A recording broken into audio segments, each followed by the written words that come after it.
The revolution is real, it's live, and as some comrades say, it's lit, right?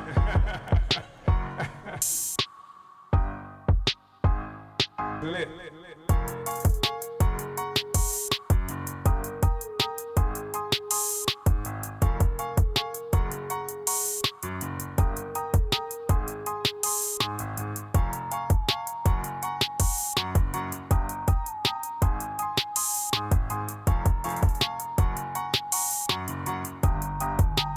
Giving go my soul.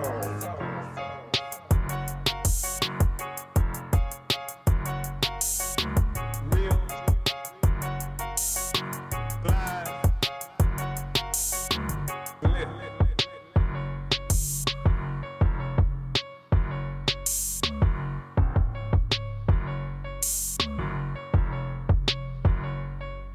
Right?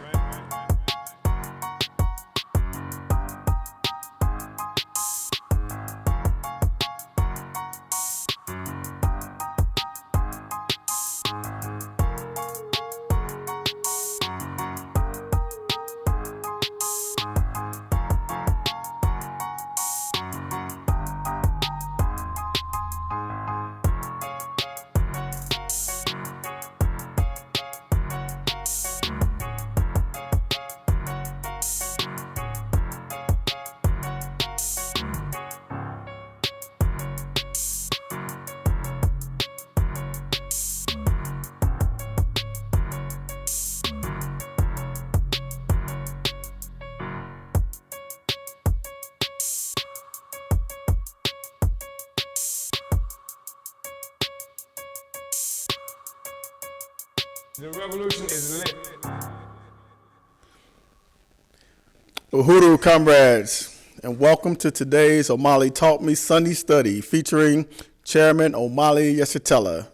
My name is Tichara Masimba, Economic Development Director working in the Office of the Deputy Chair, Onazane Yeshitela, and I'll be your MC for this morning.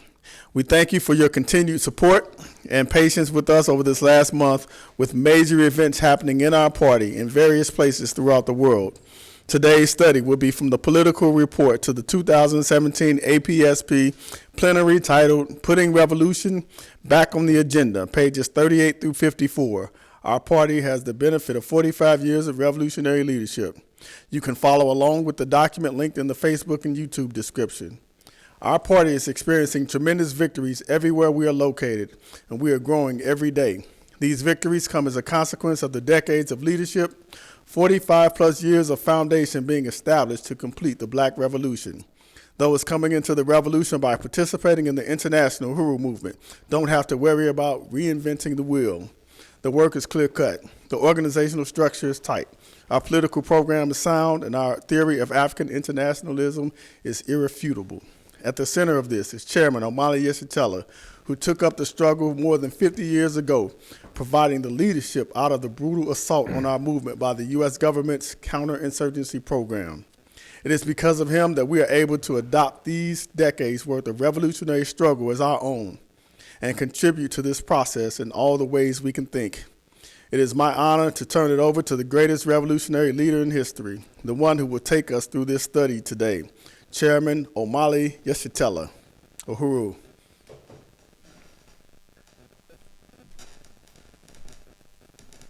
Uhuru Comrades. We're beginning this discussion, this study, from page 38, from the political report to the 2017 plenary of our party, and the title is Putting Revolution Back on the Agenda. That was what we went into our 2017 plenary with the intent to do. We've chosen this part of the study, and this is beginning on page 38, as I said. It's the last several pages of that political report. We've chosen this for the study because this is more or less where we are today in 2019. All the work, much of the work that we've done over the last period has brought us to this place where we can, as the African People's Socialist Party, actually pursue with the greatest vigor the task of putting revolution back on the agenda. It is something that we worked for since our founding as a political party in 1972, after our revolution had been brutally crushed, destroyed by the United States government and this country, and by various imperialist agencies, most often working with the United States government in various places around the world. So we start with page 38, and the subtitle here is "Our Party Has the Benefit of 45 Years of Revolutionary Leadership." And that's not a little thing. It's not bragging that we've been around for a long time, because there are organizations that have been around for longer than we. But we are the organization that has been around for 45 years with struggling to complete a revolution, not just being here, not just trying to improve our conditions as Africans in the United States or Africans any place in the world, but to complete a revolution that most recently was led by incredible forces like Nkrumah, that was led by people like Lumumba, like Malcolm X, Che Guevara, and various others. We were a part of that process, and we are the last remaining force that continues to fight to complete that revolutionary project that was begun more than 45 years ago. So beginning with the text, we have established our 5-year plan with the political report to the 5th Congress. The document debated and voted on by party members to guide our work and our next Congress in 2018. The political report to our 5th Congress played an indispensable role in shaping that plan. Right now, we have a Congress of the African People's Socialist Party that has mandated by our last Congress in 2019, well, in this instance, the 2018 Congress for every 3 years. That's how we were working up until our 2018 Congress, where we determined that it was going to be every 4 years, with the 5th year being an international Congress. Every 4 years in this country, and the 5th year being an international Congress, with 2023 having been determined to be our Congress that would be held in occupied Tanzania, commonly known as South Africa. But every year following the Congress, we usually have a plenary, which is a planning process that allows us to sum up how we've fared carrying out the mandate and the resolutions from our Congress, and to prepare all of our work and continue pursuing our work up until the next Congress. So usually every year following our Congress, we have a plenary, and this was the political report to the plenary of 2017 following our 2013 Congress, and leading to our 2018 Congress. So we say from 2010 through our 6th Congress in 2013 up to the present time, we have been working with this plan, modifying and reinforcing our understanding of the plan as it continues to be tested by events and by our practice. Our party has the benefit of a 45-year-old history of genuine revolutionary struggle, through which we have acquired experience and an unmatched level of political maturity. We have developed party structures necessary to carry out our mission. We have developed a number of institutions that represent our understanding of the revolutionary task, including preparing to take political power in our own hands and to govern. We have developed political clarity by waging ideological campaigns within our own party and in the world, testing our worldview while making the most serious assault on our colonial capitalist oppressors. We have fought to bring science to the struggle for our liberation, rejecting superstition in all its forms. We have fought to bring science to the struggle for our liberation, rejecting superstition in all its forms. It is the African People's Socialist Party that has fought the ongoing battle against the philosophical idealistic nonsense that ours is a struggle against what is called racism, or the ideas in the heads of our oppressors. We have declared it as not the ideas in the heads of anyone that oppresses us. Rather, it is the material reality upon which these ideas are based, from which they stem. Our conditions of existence constitute colonial domination by a foreign and alien state power that has appropriated for itself the power of life and death over our people worldwide. This colonial state power functions as a servant to a parasitic social system that has devoured Africa and Africans worldwide, along with our dreams for happiness and collective well-being. This is a part of the statement that we're making in opposition to the notion that some racism, a philosophically idealistic-based struggle that some would have us pursue, that many would have us pursue, a fight against what they call racism, which is effectively the ideas in people's head. In fact, it results in African people and others talking about how people don't like us, and that they oppress us because they don't like us. They don't like us because we are black. They don't like us because we are Africans. And while it's true that much of the world has been taught to hate African people, it is not some innate thing in human beings that has provided that kind of perception and that kind of attitude toward Africans. It is the material reality that Africa provides and has provided for the last 600 years, the capacity of this whole social system to prosper at our expense to the benefit of others.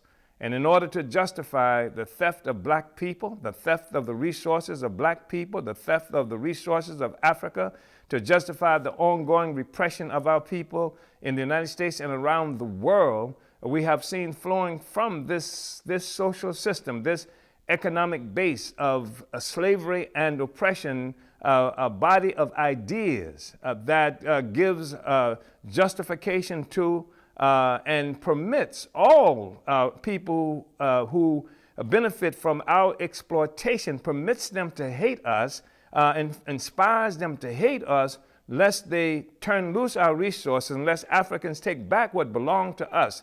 And I think it's really important to understand this, that there's not some innate thing that because somebody looks different than we look, that inspires them to oppress us, to exploit us, etc. It is not the lack of melanin or the presence of melanin that makes the difference in our success or the lack of our success under the social system within which we exist and are exploited, etc. And this is fundamentally important to us because there's nothing you can do fundamentally about the amount of melanin that you have or the lack of melanin that someone else has, but there is something that we can do to change our conditions in the world. And that's why it's so important for us to have a scientific approach to our conditions and our struggle and to define what it is that we are struggling against, as opposed to struggling against the ideas in somebody's head, as opposed to struggling against somebody principally because they are white or call themselves white, or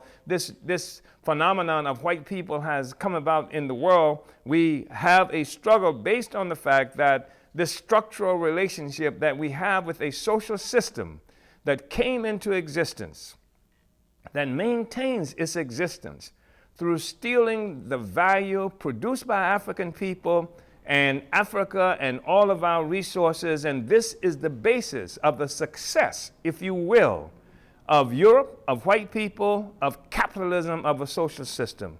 We can attack that. We can win in that struggle. And we can know when we've won, as opposed to in this struggle against this thing that they call racism, where there is no way, even if you think you're being successful, to measure it, except someone now is not opposed to your moving next door to them, or someone now is open to listening to African music or or eating African food, some nonsense like that. It is not only that the fight against racism is something that keeps our white colonial oppressors in the center of the white created and defined world. It is also that it is an insoluble struggle that cannot provide a concrete solution or a concrete victory. It is the African People's Socialist Party that has pointed out that a struggle against racism actually perpetuates the very same thing that it claims to oppose. The idea of white supremacy is reinforced by the fact that its presumed victims are consumed by the idea of the supremacy of whites as reflected in the struggle against it or against racism. Let me say this again. It is the African People's Socialist Party that has pointed out that a struggle against racism actually perpetuates the very same thing it claims to oppose. The idea of white supremacy is reinforced by the fact that its presumed victims, that is to say, black people, are consumed by the idea of the supremacy of whites as reflected in the struggle against it or against racism. So this whole fight against racism, or what they call white supremacy, is something that is perpetuated by the struggle against it. It says it is the Africans and other people are consumed with the idea of fighting against this white supremacy. And this is what validates it. This gives validity to the idea of white supremacy. And if you can't fight against it unless it exists. And so this gives to the idea of racism. This is critical, especially in an era where imperialism is reeling with crisis, responding to the success or threat of success by anti-colonial struggles globally. These struggles are resulting in cataclysmic threats to the parasitic capitalist world economy. It is this nonsense about so-called race-generated contradictions that contributes to the subjective, personalized politic that lock people into highly subjective, personalized responses to political struggles based on a conditioned race that neither the colonizer nor the colonized can do anything to change. Here you are locked in this very subjective thing based on something that nobody can change. You can't change what they characterize as your race, and they can't change it either. So here you are locked in this subjective struggle. You can never get out of this if you're fighting around this thing called race. Neither of us can change the fact of who we are, that they characterize as race. And so therefore you're trapped in this unending kind of struggle. On the other hand, when we identify colonialism, the foreign and alien domination of a people for political advantage and economic exploitation, it removes the subjective factor of race as the dominant issue and allows anyone who wants to do so to participate in uniting with the oppressed. It does not require anyone to quote unquote like or have a personal affinity for anyone else. That's not required. And this is problematic to some people whose politics is based on subjectivism. And because frequently they'll say, well, you dealing with white people, you like white people. It ain't got nothing to do with that. Ours is a struggle based on science, recognizing that it is colonialism. Because if Europeans had never come to Africa and had begun that process of kidnapping African people and carving up Africa and stealing our resources, we wouldn't be having this debate. If having done so had not resulted in certain kinds of structures, political, military, economic structures that exist up to now that reinforce this domination that extracts all the value from black lives, black resources, we wouldn't be having this discussion. This is the way forward as opposed to this nonsense about race and racism. In the same vein, the African People's Socialist Party has demystified white people. The science of African internationalism has given us all the necessary information concerning the violent behavior of Europeans against the rest of the world. It is behavior that is generated by a superstructure resting on an economic base of slavery and colonialism. Capitalism is the parasitic political economy that thrusts white people, Europe, and Europeans into history. Capitalism is the parasitic political economy that thrusts white people, Europe, and Europeans into history.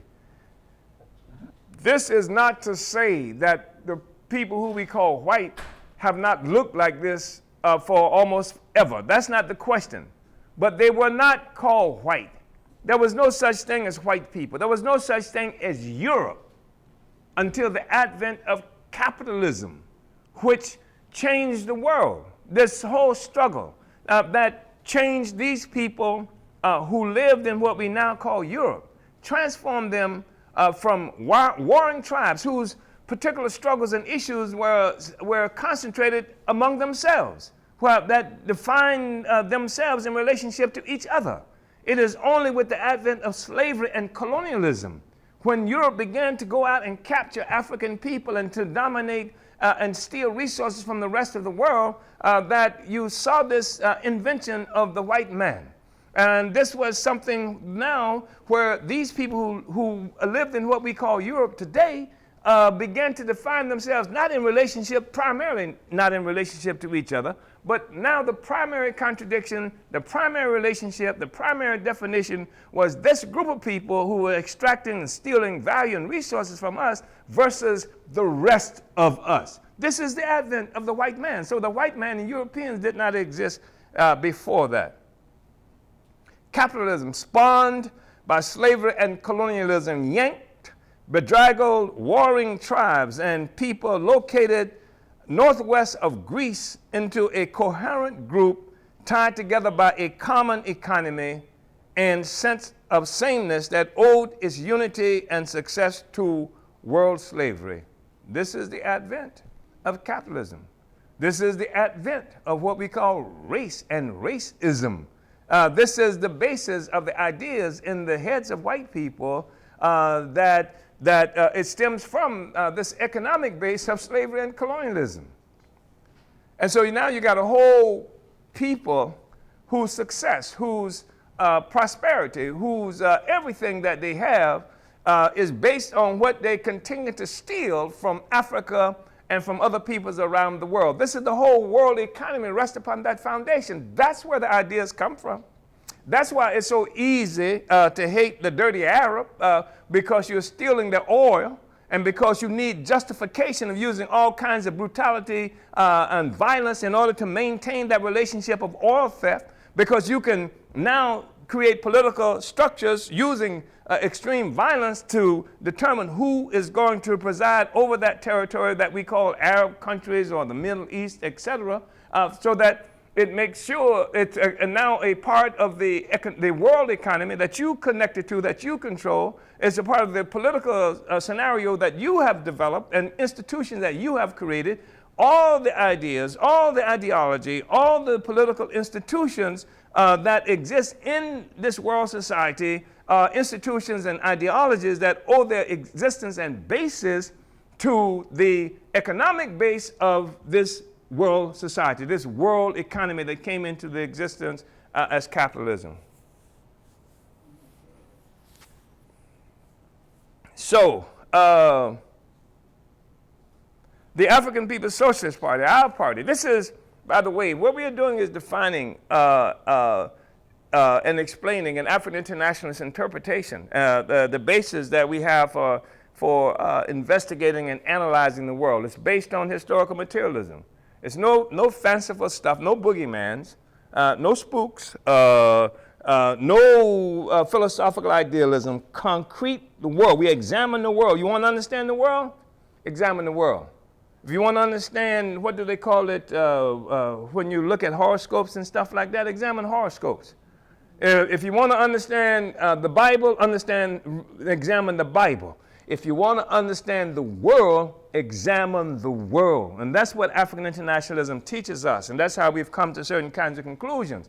That's the basis of the philosophy that we have, is through an examination of the world. Not the examination of the Bible, not the examination of any other phenomena out there.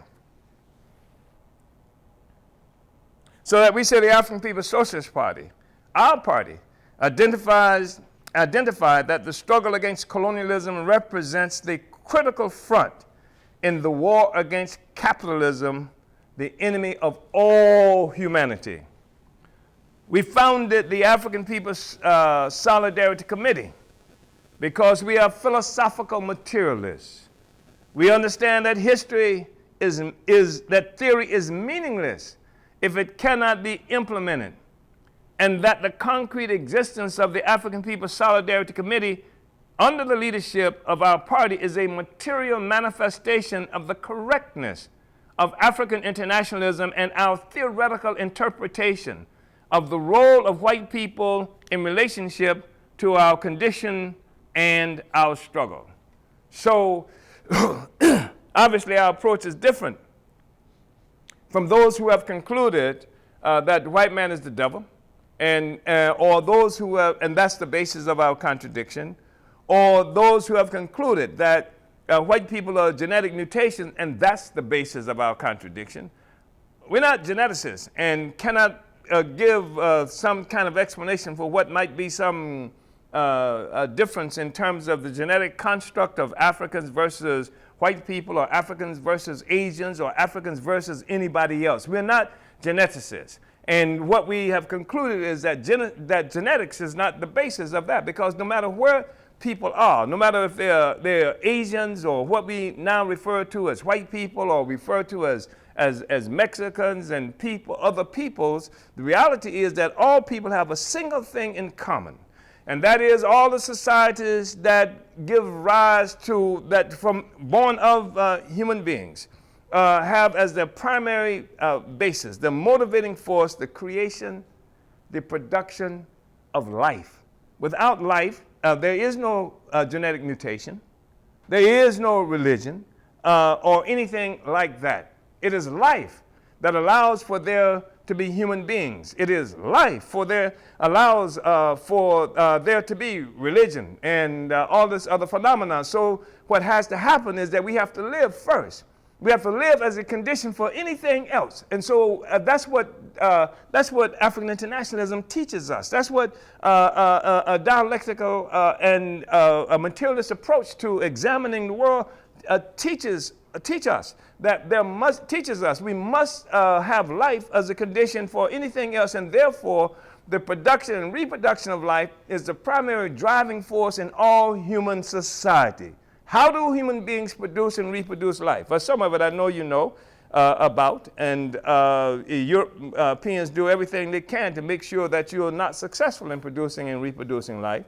And others, an aspect of that relates to the ability to actually produce how we sustain ourselves as human beings. That whole process of producing food, clothing, and shelter, etc., and its ongoing development, how does that occur?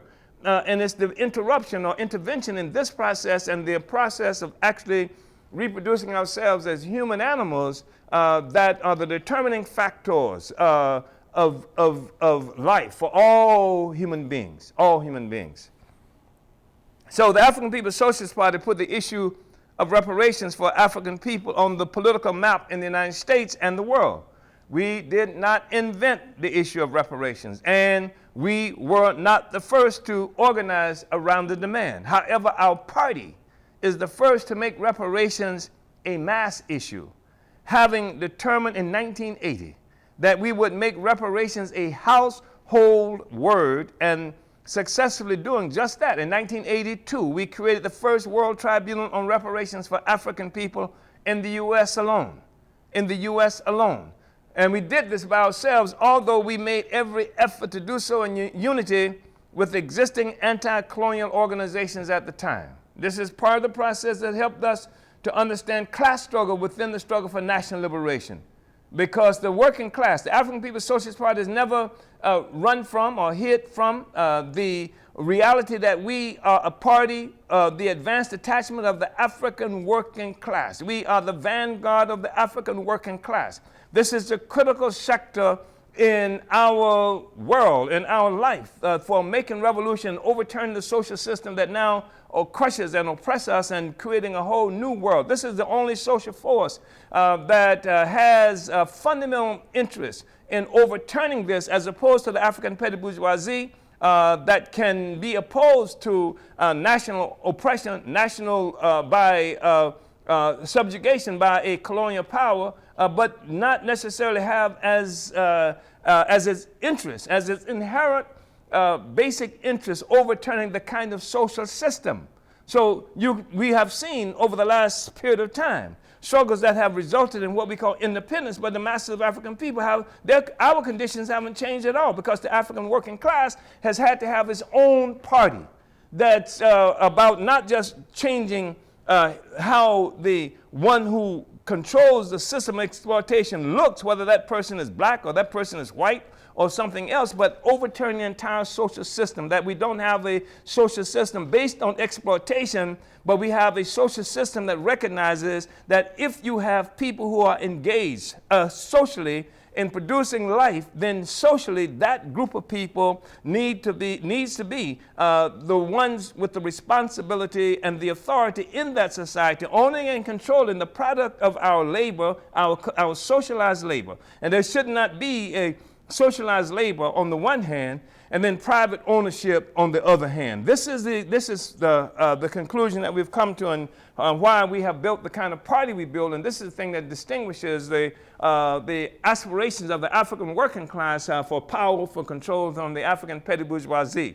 This is why, in order for a national liberation struggle or national liberation movement to make sense, to deliver for us, in order to move from this situation where over 60 years Africans have won what generally is recognized as national liberation on the one hand, but our conditions haven't changed at all. In fact, that we've just changed the look, the complexion of those who are transferring wealth and value from Africa and African people and shoveling it into the banks and economic institutions and life of prosperity for Europe and white people. This is the thing, the ascension of the African working class to power and ownership of the means ownership of the means of production. That's who this party is. That's what we are about. This is the thing that makes the fundamental difference. So we say that our party created. In 1982, we created the first World Tribunal on Reparations for African people in the U.S. alone, although we made every effort to do so in unity with existing anti-colonial organizations of the time. Our party created the African National Reparations Organization, ANRO, the first mass organization to fight solely for reparations in the history of the U.S. We then took the reparations demand to Africans in Europe during a European tour in 1983. So, the question is not simply that reparations, because that's something that increasingly even NAACP and groups like that, which are recognized as instruments of the petty bourgeoisie, really of the colonial bourgeoisie that employs African petty bourgeoisie to carry out its mission.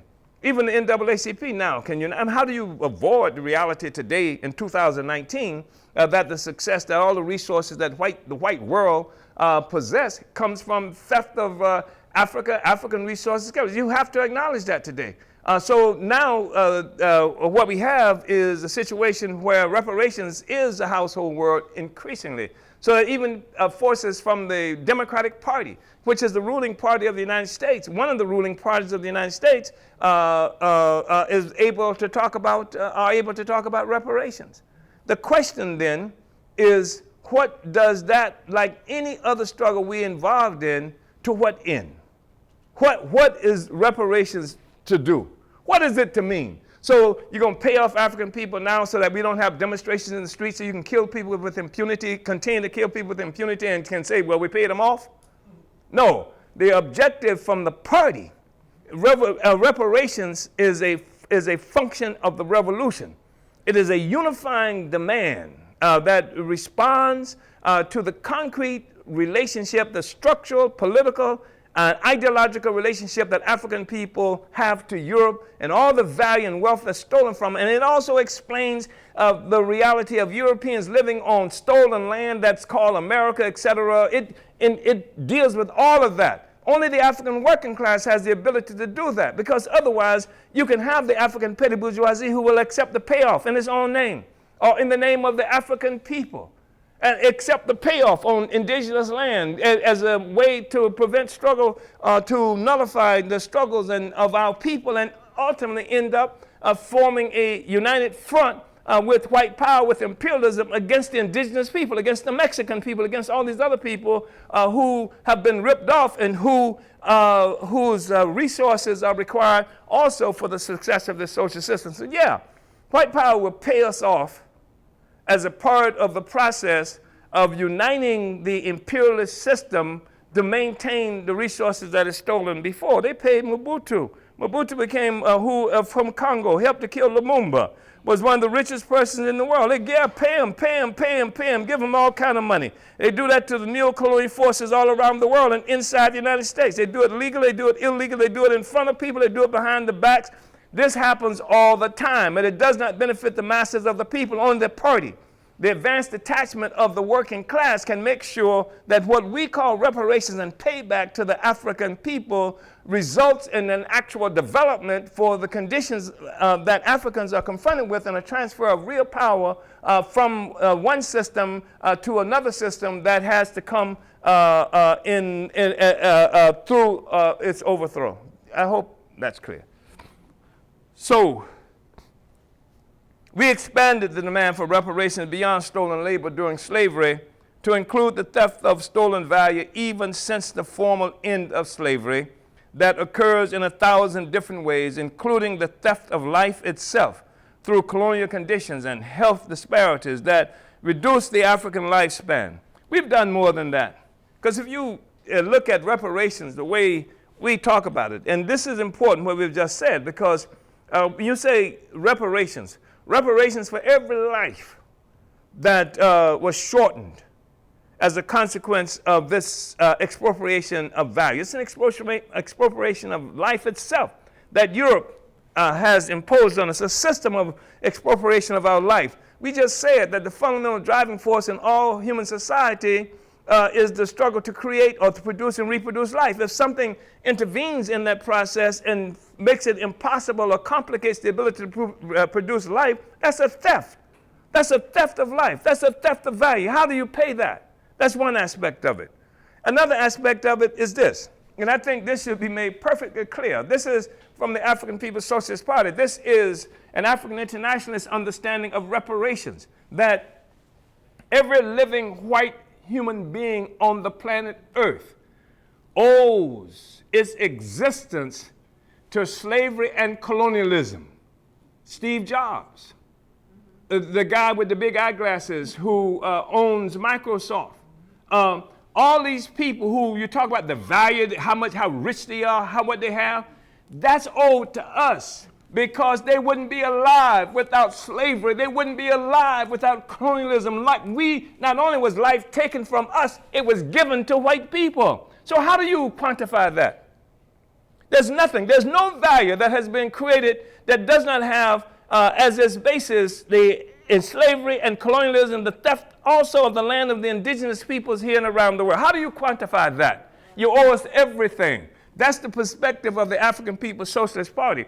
The whole social system has got to go. Yes, reparations is a demand that we make because we see it as a function of the revolution, of uniting vast numbers of Africans and other oppressed peoples around the world in a common struggle to overturn a social system that was born in slavery and born in genocide and that has no redeeming value at all. That's how we understand it.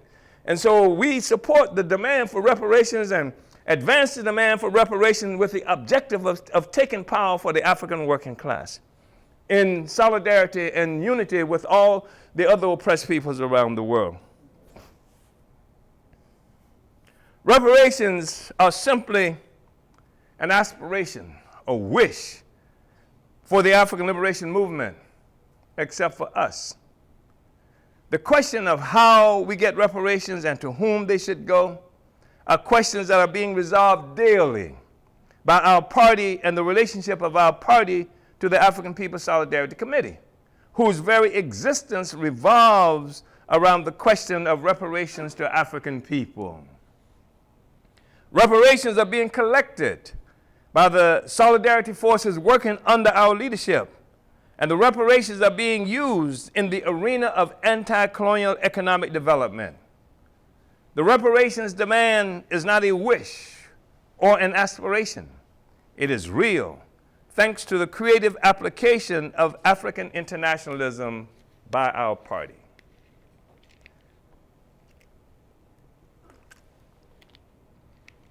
This is really important for members of the party to understand, especially since now everybody in the world is for reparations, even the ones responsible for stealing everything from us. They're for reparations. Everybody wants reparations now.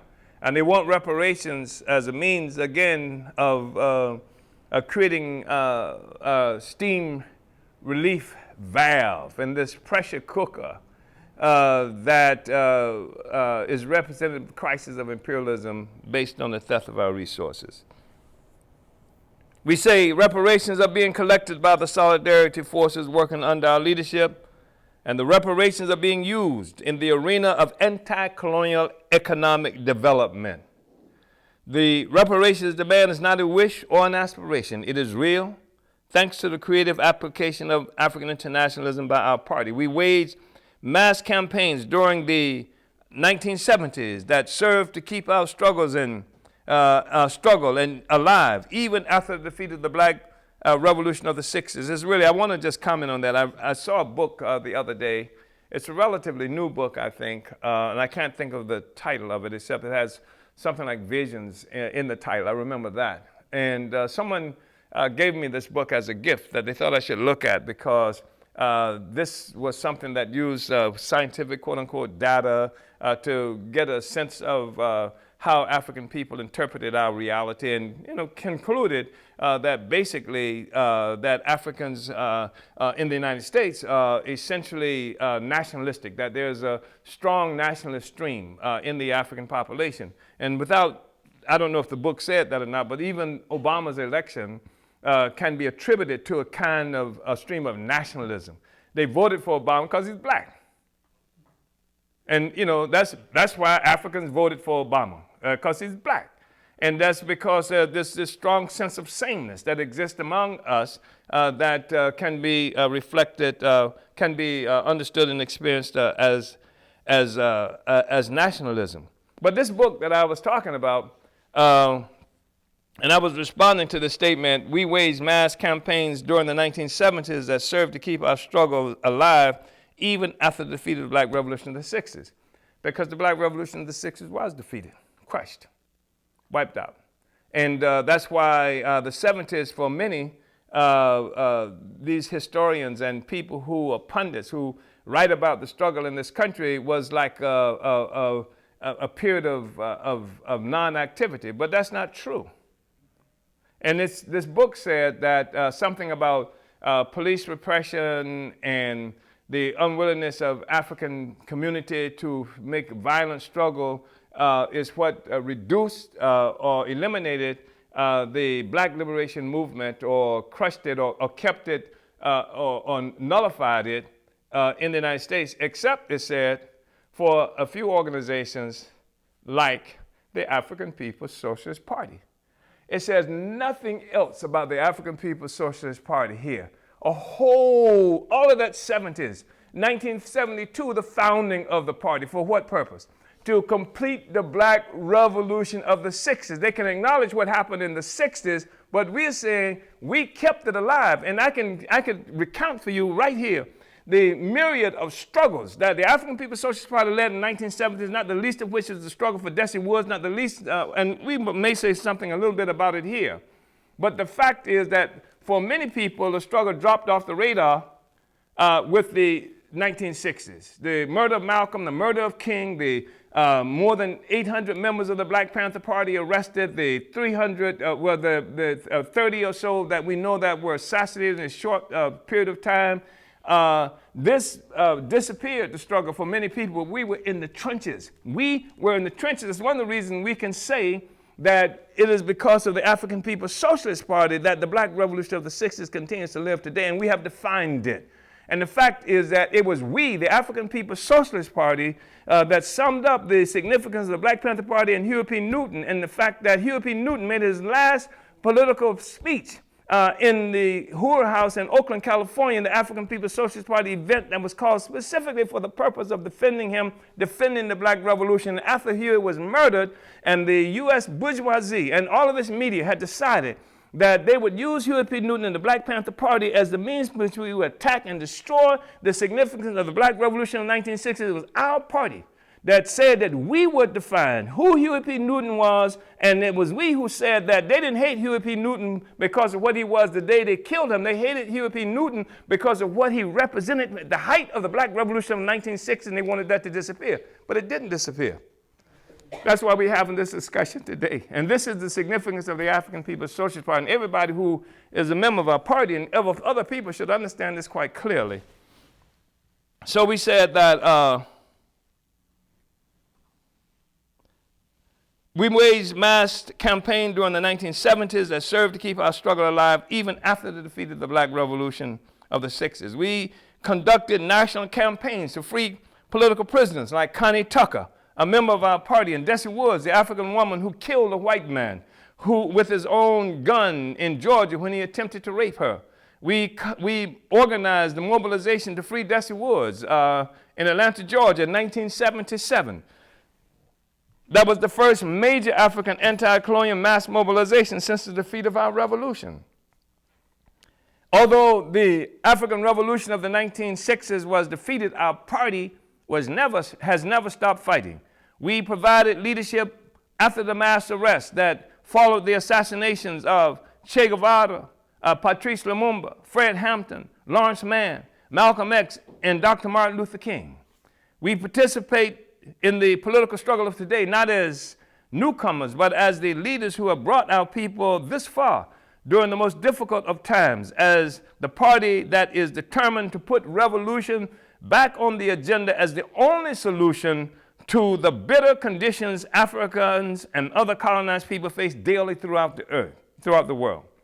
The demand for, let me see, I'm trying to check up on the time, comrades, because I do want to have time for discussion. How are we looking? Say it again. 7:48.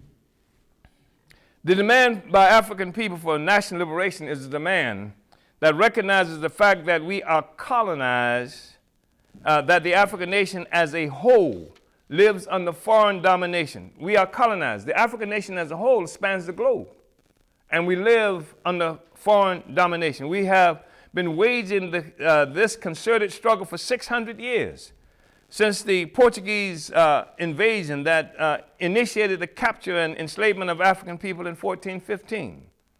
Because the African nation has been forcibly, and I don't want to get into it, but I know someone is thinking and somebody is commenting and somebody is saying, found an aha moment because I said for 600 years.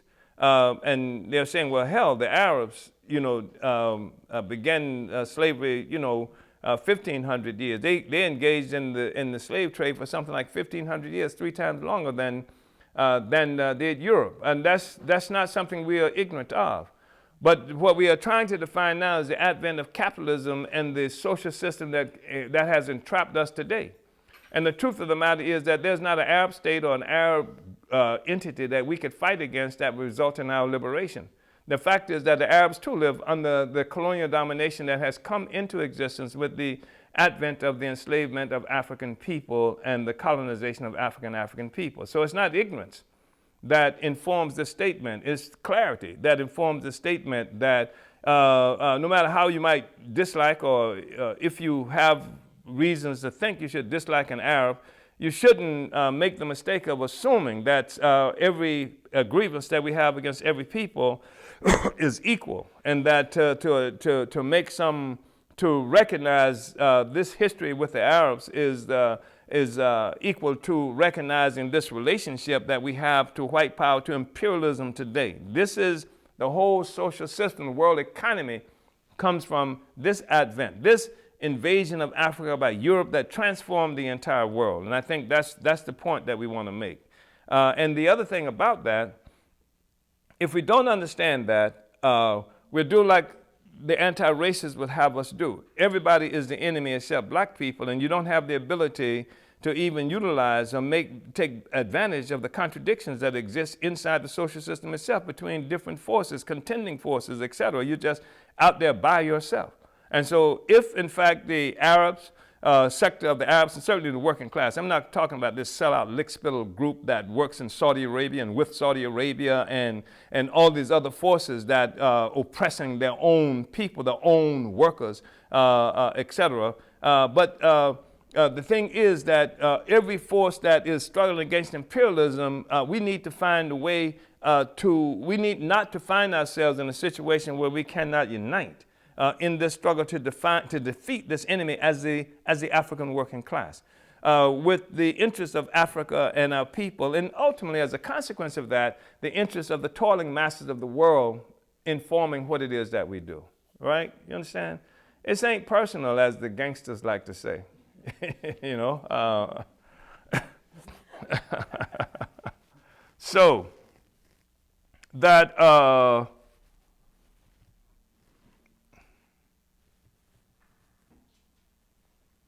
The demand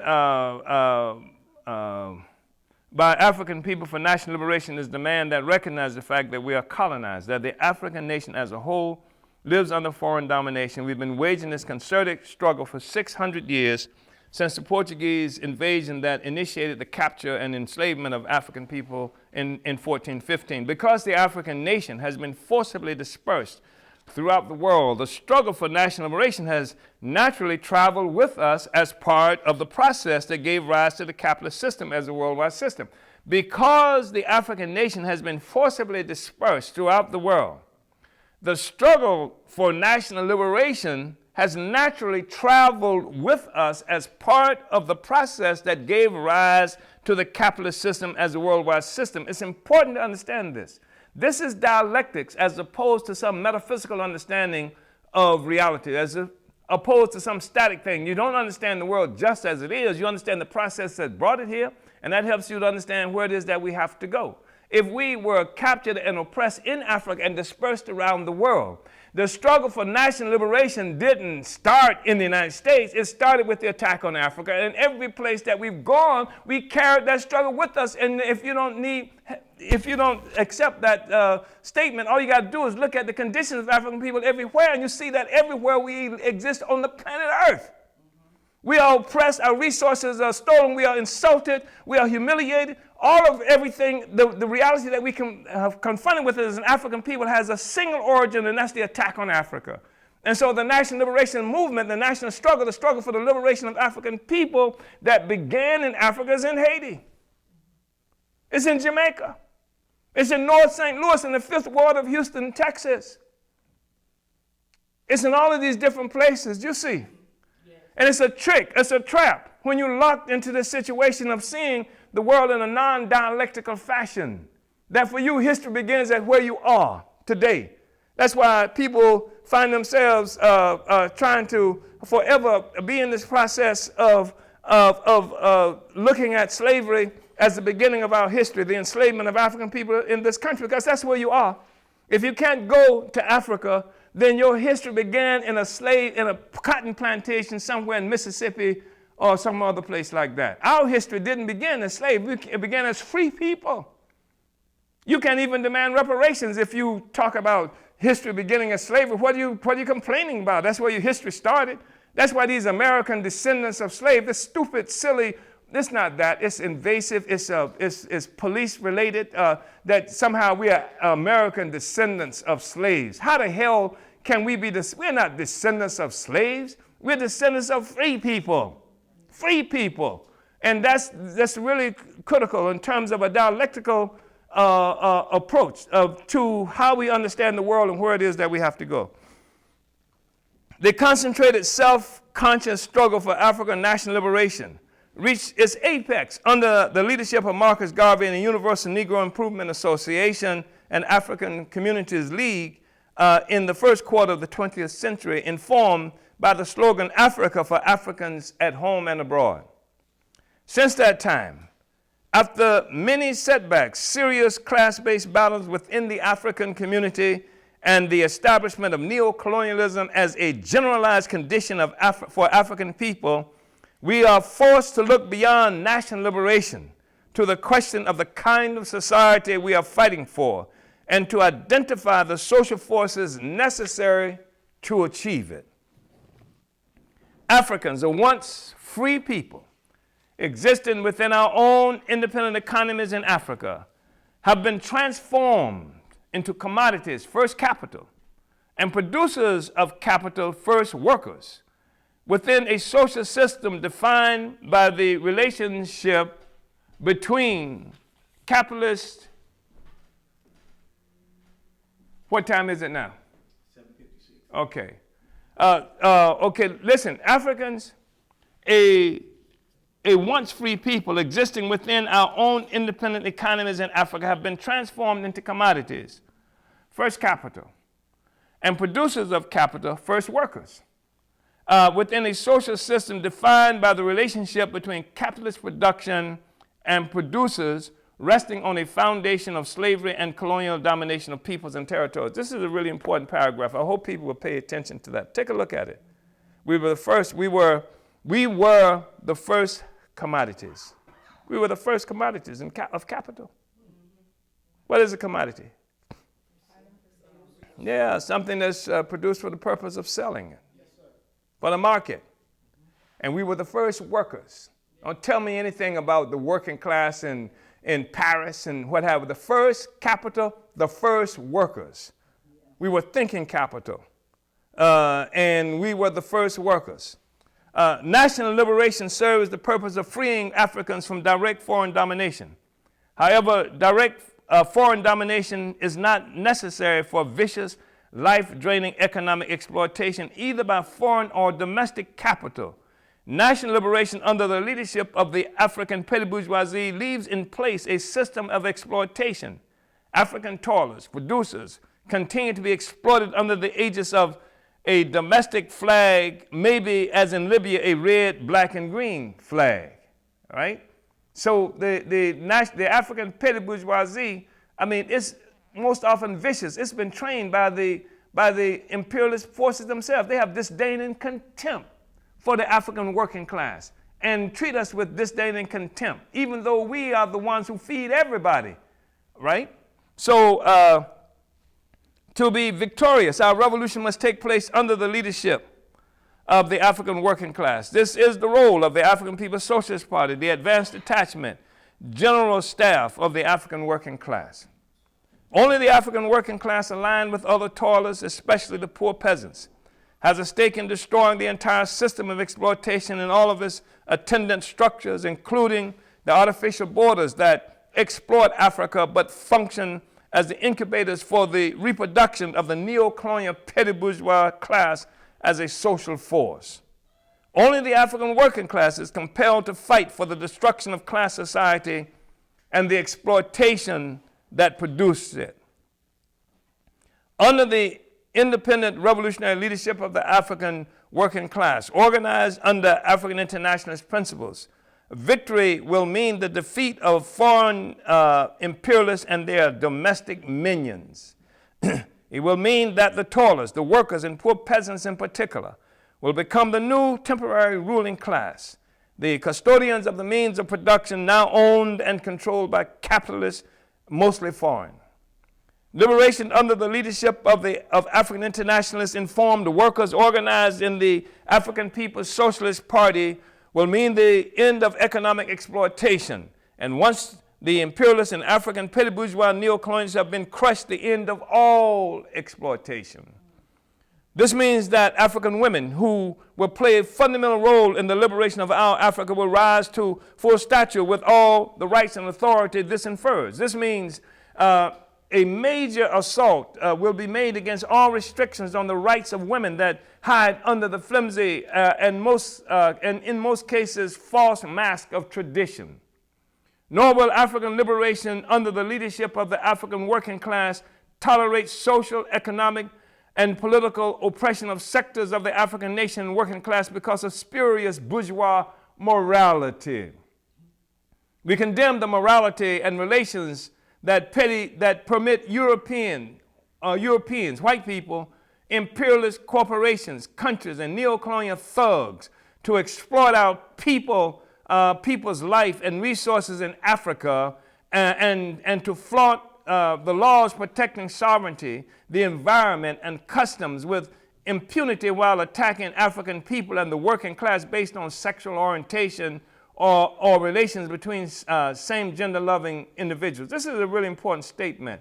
You know, here you got the African petty bourgeoisie, bringing bourgeois morality to our communities that allows them to turn the entire continent of Africa over to white people, over to major corporations, etc., that exploits our value, oppress our people, keep our people living under crushing kinds of exploitation, and then go make the big moral question of who's sleeping with whom. And when the reality is that the petty bourgeoisie is sleeping with imperialist ruling class. That's the question that we have to be confronted with. That's the critical issue. The liberated African worker state will only oppress the imperialists and the neo-colonialists who have surrendered Africa's future to them. We will call on the entire African working class and all African patriots to rise up against all who would divide the nation and the working class based on the false contradictions of sexual identity, ethnic identity, and regional and religious differences. This is an important question, comrades, brothers, and sisters. I mean, we lost at one time, we lost entire party organization in France based on this silliness. You know, here they are in France, and these are Africans, most instances recently come to France, recently driven out of Africa by imperialism and neo-colonialism, not by homosexuals.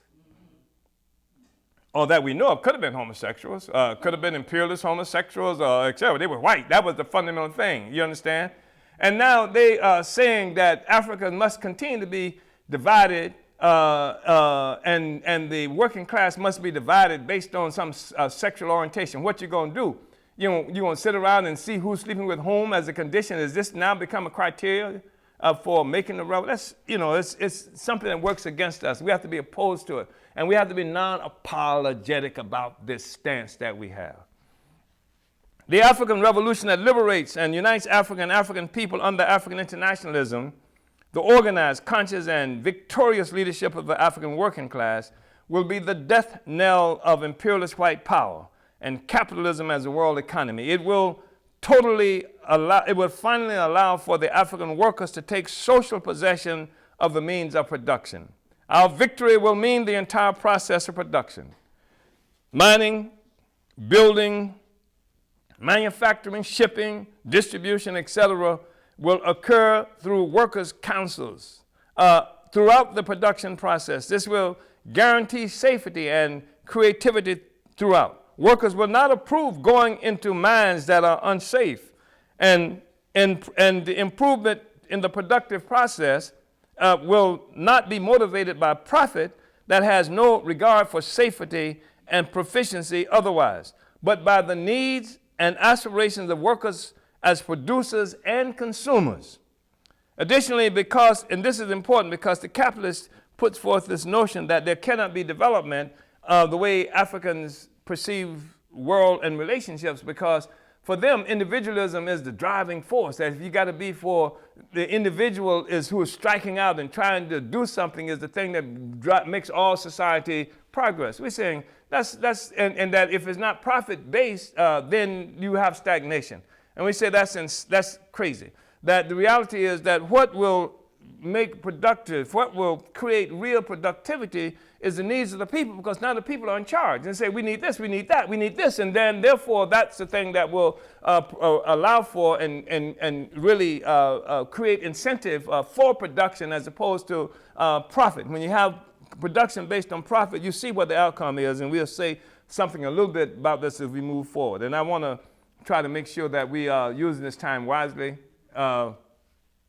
Additionally, because the state of the African economy, smothered by the whims and requirements of imperialist white power, has minimal industrial development, much of the lackluster economic life is centered in the countryside.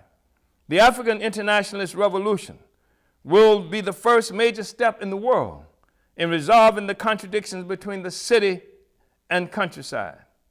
The full, rapid development of Africa will require it. We will have to reorganize the African economy, destroying all borders, into a full-fledged anti-colonial economy. Today's economic activity in Africa is tied to the interest of foreign imperialist exploiters. Every bit of food grown or not grown, every factory, every decision to develop a diamond, gold, iron, or bauxite mine instead of production that satisfies our needs is imperialist-driven. It has been the imperialist-driven economy that has, and we have to say this because there's no intrinsic value in the diamond. Everybody knows that. Diamond has no intrinsic value.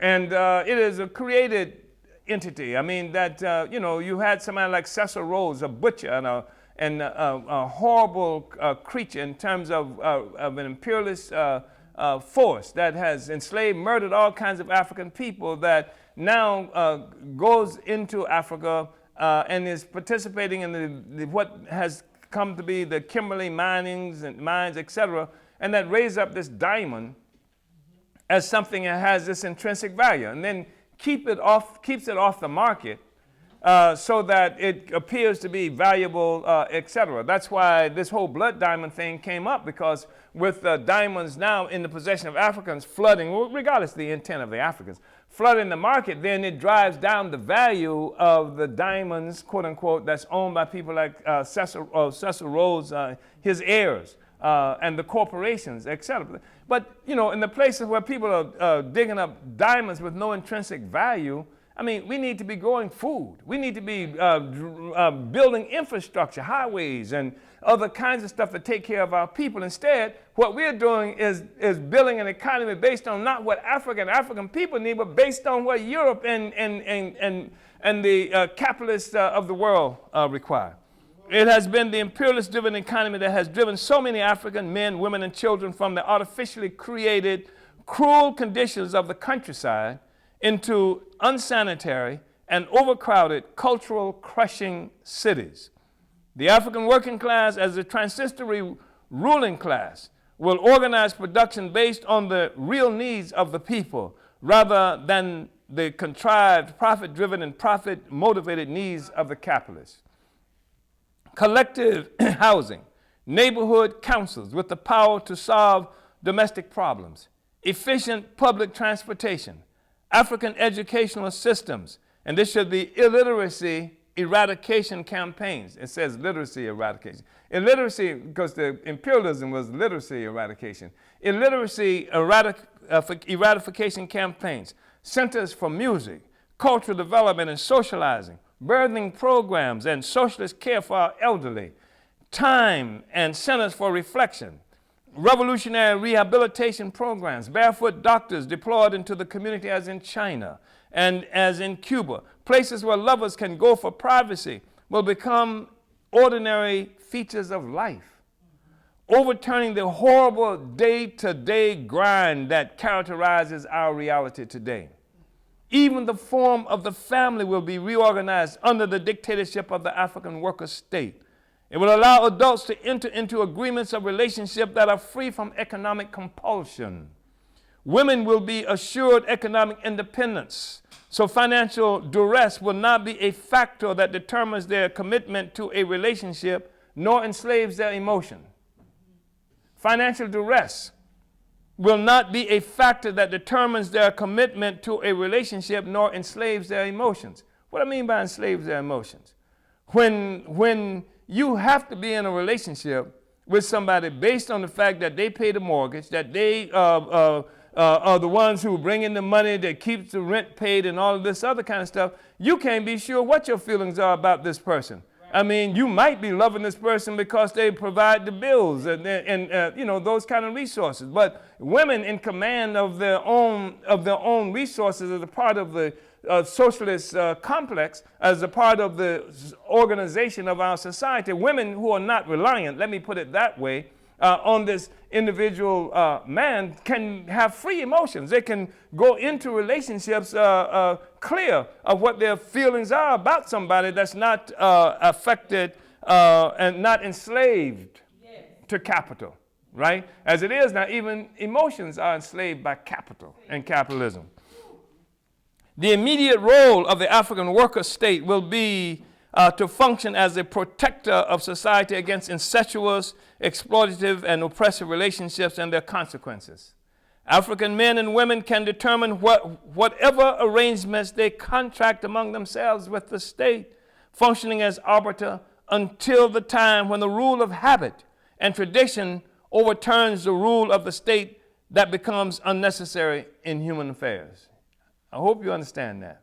Because we're saying that in these relationships, in the beginning, the state will play a role in protecting the society from incestuous relationships. We say that now people are free to enter into the kind of relationship they want to, but you can't have incestuous relationships because that destroys the community. It results in, as we know, all kinds of biological and psychological and other kinds of contradictions.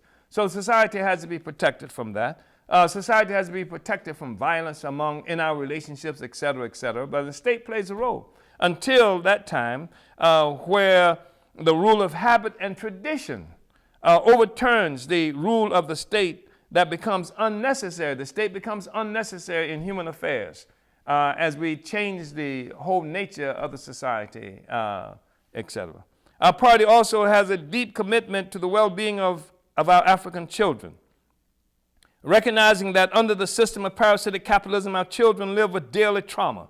They are demeaned, locked up, and gunned down by the colonial police and tormented in the white school system. And more than that, they can't see a future.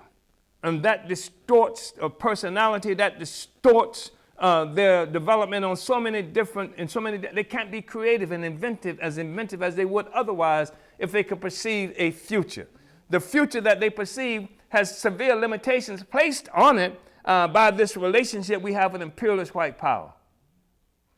The APSP follows in the footsteps of the African Revolution in Haiti, whose victory in 1804 produced a progressive constitution that for the first time in history abolished all notions of an illegitimate child and pledged a commitment to the nurturing and protection of every child. The African adage declaring the role of the village in raising a child will be given new life. Women will be freed from the burden as isolated individual primary child care givers. The factory now becomes a society, the family now becomes the society in a relationship that has the force of law and collective resources of the people that have been liberated from their role as surplus under the private ownership within the capitalist system. This means the institution of state-funded and administered nurseries and child care collectives that benefit parents and children in a manner that could never happen under colonial capitalist society developed through the commodification of African parents and children. Parents and the community at large will be able to engage in a stress-free, non-competitive relationship with our children. And we mentioned here the commodification of the African parents and their children. All of us commodities, and we're commodities. You understand? And this whole notion, by the way, this just wakes up in me this whole real concern about this concept of African people and African women being oppressed by what they call patriarchy. It's such a nonsensical way to get around the struggle against colonialism, to obscure the struggle against colonialism. We live in a world today where some 80% of the people, for example, in the United States, 80% of the men, of the there are only 80 African men for every 100 African women. Men have been disappeared. And Ferguson has the lowest ratio with only 60 African men for every 100 African women in this country. You talking about patriarchy? Did the African men, patriarchy, decide that we were going to eliminate ourselves? It's colonialism that's responsible for what it is that we are talking about. It's colonialism that's responsible for every one out of every 8 human beings in the world in prison being an African man. So we have to say that. I've really stolen much of our time. I thought I had much more time than this. I got 15 minutes, so that's all right. And then after that, we can open it up. Okay. Thank you. All right. So the African, this means this means the institution of state-funded and administered nurseries and child care collectives that benefit parents and children in a manner that could never happen under colonial capitalist society developed through the commodification of African parents and children. Parents and community and the community at large will be able to engage in a stress-free, non-competitive relationship with our children. Yeah. The African internationalist liberation and unification of and even what a good child is means something different under these circumstances, you know.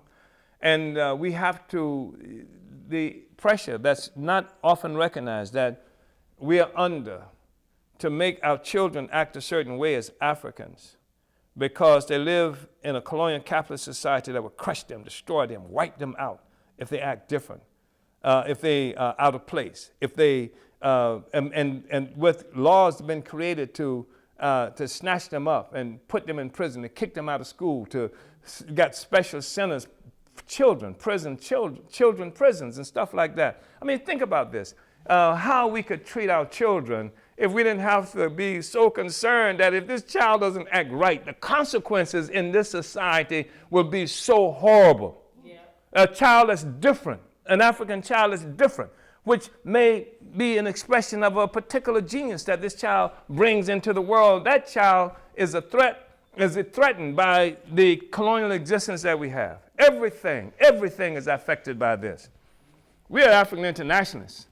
There's no superstition here. There's no ooga boogaism here. There's no mystery to this situation that cannot be understood through the scientific application, or the application of the scientific process of investigating and analyzing society that we know as historical materialism.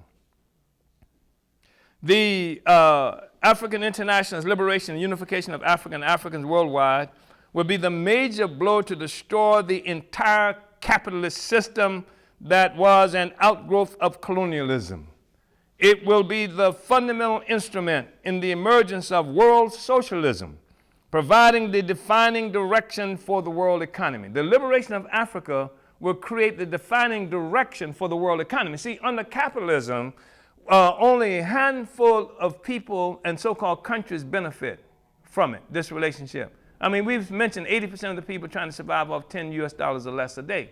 That's under capitalism, because and so all of us experience capitalism. The whole world lives under capitalist domination. They live under capitalist domination in the Philippines. They live under capitalist domination in the poorest entity on the continent of Africa. All of that. Capitalist is a capitalist-defined economy. With the liberation of Africa, and the more than billion Africans around the world who exist in critical sectors of the political economy of the world, now Africa becomes the defining economy in the world. Do you understand what I'm saying? This socialism that Africa brings into existence under the leadership of the African working class becomes the defining economy in the whole world. And it's that which sets the terms for how economic activity occurs and look globally. Anyway. The achievement of African internationalist socialism will be the essential force in the achievement of permanent world peace, easily understood when it is recognized that most wars are fought by states contending with each other and with peoples for profit generating markets and resources. We will replace capitalist competition with socialist cooperation, something not possible before now. Le Duan was Secretary General of the Communist Party of Vietnam with the responsibility of delivering the political report to their Fourth Congress in late December 1976. In this political report, Le Duan spoke of the possibilities of the socialist worker state after the conquest of national liberation. Now that our motherland, I'm quoting Le Duan, now that our motherland has recovered complete independence, national independence and socialism have become one, unquote. Le Duan continued, quote, only under socialism can the age-old dream of the working people come true, i.e., liberation from oppression, exploitation, poverty, and backwardness, a life of plenty with an assured tomorrow, a civilized and happy life. Only socialism can bring to the working people the full right to mastery and restore genuine human dignity to man, enabling him to be the real master of society, of nature, and of himself. Under socialism, our motherland will have a modern economy, advanced culture and science, strong national defense, thereby ensuring our country's eternal independence, freedom, and ever more prosperous development. Only socialism can bring about the unification of our motherland at the highest and fullest degree in the fields of territory, political and moral life, economy, culture, society, as well as the field of rights and duties, thereby fostering the solidarity and sincere and deep mutual love between all members of society, unquote. Now, that was a beautiful statement. And the Vietnamese Revolution was made by a workers' party, a revolutionary party of the type of the African People's Socialist Party. But the Vietnamese Revolution, like most revolutions that were considered socialist at the time, was so informed by Marxism that it did not understand the fundamental role of the fact that the entire capitalist system rested upon the colonial relationship, and that this was a system that the historical basis for the rise of socialism is acquired only with the destruction of colonialism. It is this process of destroying colonialism that makes this happen. This had not happened. Vietnam lived on the world capitalist economy.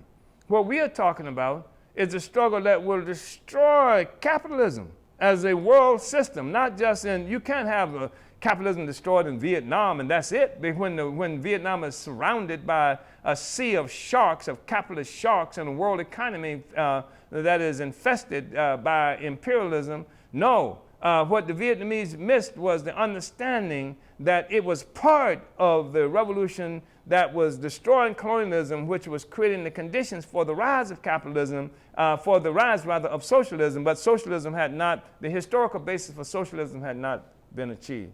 And, read, more, become more familiar with African internationalism, you understand the point that I'm making. But here's where we're saying, there will be no forced idleness under post-liberated socialist construction in Africa and abroad. There will be no forced idleness where people are forced not to work, forced to stand on street corners, forced to just hang out because there ain't nothing to do productive that will generate life and production for our people. The work to build adequate infrastructure, housing and schools, to electrify our cities and countryside, to grow food and purify water, and eradicate diseases and the deadly mosquito are just some of the tasks guaranteed to offer full employment for our people for years to come. This is productive labor that serves the people instead of bourgeois profit. This is productive labor that cannot happen under colonialist capitalism that grinds down and demoralizes the worker and humiliates the African colonial subject. Capitalist production functions on the base of stolen lands and peoples. It is production that only pays workers and toilers for their ability to produce, never for what we produce. The difference in the two is what capitalists refer to as surplus value or profit. The capitalists keeps this surplus for himself, though he never works to produce anything. The African worker state can only come into existence by the workers destroying the colonial base of capitalist production, replacing the oppressive state of the colonialist capitalists, and transforming surplus value into social wealth to provide for the well-being of society. This is how the African worker state will produce free health care, education, housing, child care, etc. for the toiling masses, through expropriating the stolen resources from the colonialist capitalists, destroying this, we call that reparations if you want, destroying this system of private ownership of social production, and creating a system of social ownership of social production. In a word, socialism, the early stage of communism. This is the new world we are fighting for in this party. It is not a world to be achieved through reforming police departments or improving police-community relations within the U.S. or anywhere else. It is not something that can be achieved by a $15 per hour minimum wage for workers in general over a period of years. We will have to make a revolution under the leadership of the advanced detachment of the African working class, guided by the advanced theory of African internationalism, to initiate the world free from economic slavery and colonial oppression. This is why we must fight to put revolution on the political agenda for our people once again. Our recognition of the role played by imperialist parasitism in the advent of the capitalist system as a world system also gave the African People's Socialist Party an understanding of the nature of the capitalist state as distinguished from the European feudal state that preceded it. Most white societies and most white socialists and many progressives recognize the state as a coercive instrument in the service of the ruling class, that is, necessary to protect the status quo from disruption and overthrow by exploited masses, and to compete with capitalists internationally for profits at their expense. I should say most claim that. However, unlike other states in history, the capitalist state did not come into existence for the purpose of protecting a domestic social system. It was organized. The capitalist state did not come into existence for the purpose of protecting a domestic social system. It was organized to deal with the reorganization of the world's political economy that came into being as capitalism required the dispossession and enslavement of Africans and much of the world previously external to Europe. The initial acts that gave birth, shape, and definition to the capitalist state was killing and controlling indigenous peoples, stealing and occupying foreign territories, and capturing, forcibly dispersing and enslaving African people in Africa and abroad. The capitalist state rose in contention with the feudal state in Europe. In short order, it became a popular white people's state that employed enthusiastic and willing masses of white people as a form of institutionalized emergent state violence used to kill and take land from the indigenous people of what is now North America and Australia, and to enslave Africans and others worldwide. In fact, part of the much touted progress of capitalism was its elevation of ordinary white people to the status of landowners on stolen land and workers in a slave-developed economy. This was the economic incentive for white men scalping indigenous people in the Americas, slaughtering indigenous people in Australia and Africa, and waging an independent struggle against European feudal states to steal indigenous lands throughout South America. The brutality of the capitalist state against Africans within the U.S. and elsewhere, the viciousness of the capitalist state in subduing African, indigenous, Asian, and other peoples is not an anomaly. It is inherent to its nature and consistent with its genesis as a state protecting a social system rooted in colonial slavery. While the capitalist state is a coercive institution that sometimes mistreats, jails, and even shoots its European citizens who get caught in its friendly fire, its primary purpose is the violent suppression of the colonized population. As African internationalism has explained, white people function as part of the capitalist state in its treatment of Africans, Mexicans, and indigenous, etc. Its true function as a colonial state is raw and exposed. The purpose of the U.S. state is to contain the other, the colonial pedestal upon which all capitalist activity occurs in which benefits the entire colonizer population. This is why in all European-controlled countries, white citizens are generally united with the efforts of the state to crush any form of African and colonial resistance. It is true that democracy is a form of the state. However, for the colonized, the pursuit of democracy is a struggle to limit and eliminate the intervention of the colonial state in their lives and affairs. This is why our party has raised the demand for black community control of the police in the popular struggle against police murder in the U.S. This is why we have instituted numerous African people's tribunals to try and judge colonial aggression against our people, whether for reparations or police murder. Our pursuit of genuine freedom, which can only come about through the total liberation and unification of every square inch of Africa and African people worldwide, the African nation, can only come about through revolution. By this, we mean that the colonialist capitalist state must be overthrown and the blight of the capitalist system eradicated from the face of the earth. History has proven that it is totally impossible to cajole the oppressor into turning power over to the dispossessed, laboring masses upon which his system and future relies. Nor will the colonial capitalist state willingly surrender its authority as protector of the capitalist system through elections that it established and administers for the resolution of generally nonviolent struggle between competing sectors of the capitalist class for control of the system. There will be no exception for African people in the pursuit of power over our lives. We will have to fight for it. It is not simply a struggle with misguided people who are afflicted with an irrational hatred or fear of white people.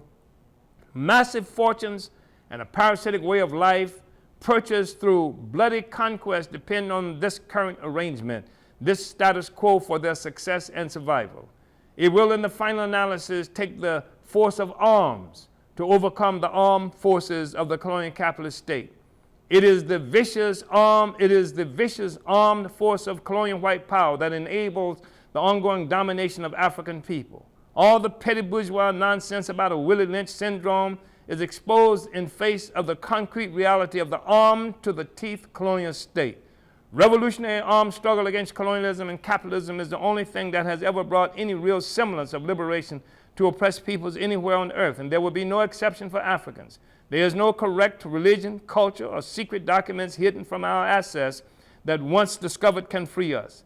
African will have to assume full responsibility for our liberation by recognizing that revolution is the only solution, and that we are going to have to pursue revolution through the purifying, cleansing, exuberant process of organized, politically informed, unrelenting revolutionary violence. Uhuru.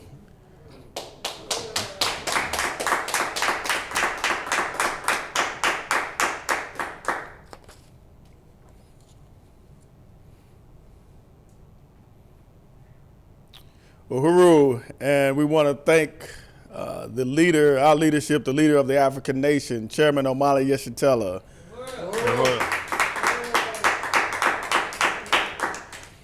We want to appreciate everyone who is tuning in via Facebook and YouTube, and also appreciate your engagement.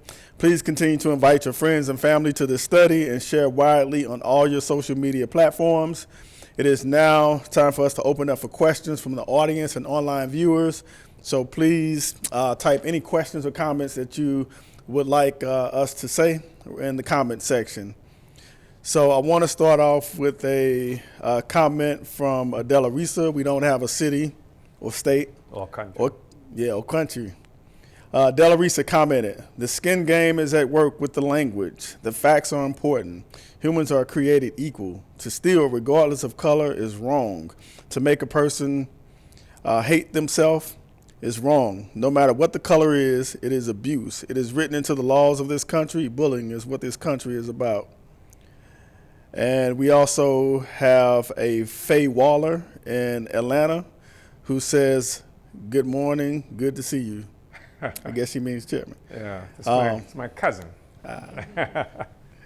Good for you to be here, Uhuru. Uhuru. Yeah. And we have Penny Hess, chairwoman of the African People's Solidarity Committee, who commented, "Uhuru and salute from St. Louis, unity through reparations." And then we have a question from Liz Steinberg from YouTube, who commented or questioned, has the Uhuru Comrades started building a school with the right syllabus, and what can I do to help? That's a good question. And we're definitely interested in any kind of help that we can get with that process. So please just get in touch with us. And I think you can do that by doing what, Comrade? How? apspuhuru.org. Yeah, please get All in right. touch. Yeah.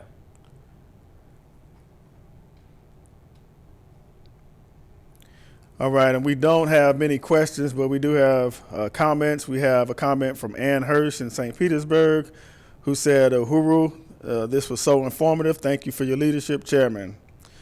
She also said, I appreciate the explanation of socialist production from the needs of the people. Yeah. No capitalism needed to motivate us. In fact, that is all lies the capitalist class tells us.